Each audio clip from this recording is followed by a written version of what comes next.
Welcome back. The time is 6:30. Well, Wisconsin often looked at a swing state. This year we went red, and we're joined this morning by Lawrence University government professor Arnold Schober. Good morning, Professor Schober. Good morning. Thanks for joining us to give us a little bit more insight on what these results mean for our state.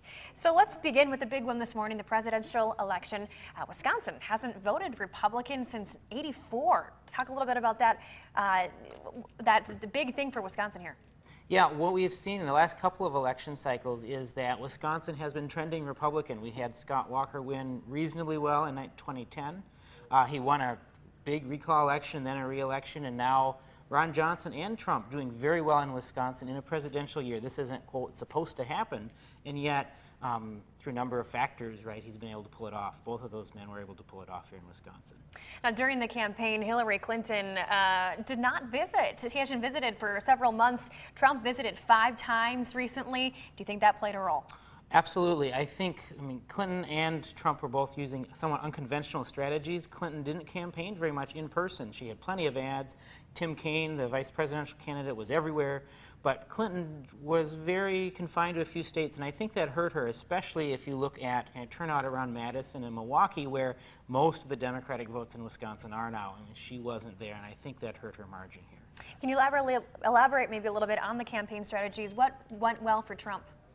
I think really Trump did well in parts among voters who don't typically turn out, kind of more downscale white voters in particular, kind of those who were formerly with manufacturing jobs, of which we have many in Wisconsin, Michigan, same kind of thing. And I think that message got through to voters who were normally turned off by politics in the last 8, 10, 12 years. Let's turn now to the Wisconsin U.S. Senate race. Ron Johnson, of course, earning that second term.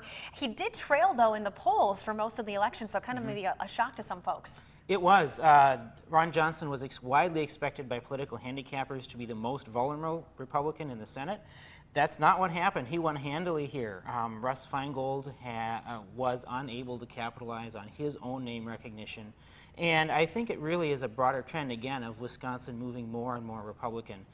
Johnson, for much of the campaign, was fairly quiet, but since Labor Day, he got back on the ground and was in a lot of places around Wisconsin as well, talking Scott Walker-like about jobs, economy, national security, things he's grown to like in the Senate. And Feingold couldn't regain any of his magic from his previous 3 terms. And then finally, the 8th Congressional District here in Northeast Wisconsin. A newcomer, Mike Gallagher, facing Tom Nelson, someone who's been in the scene for quite some time. Talk a little bit on that. I think our district was one of Trump's strongest districts in the state.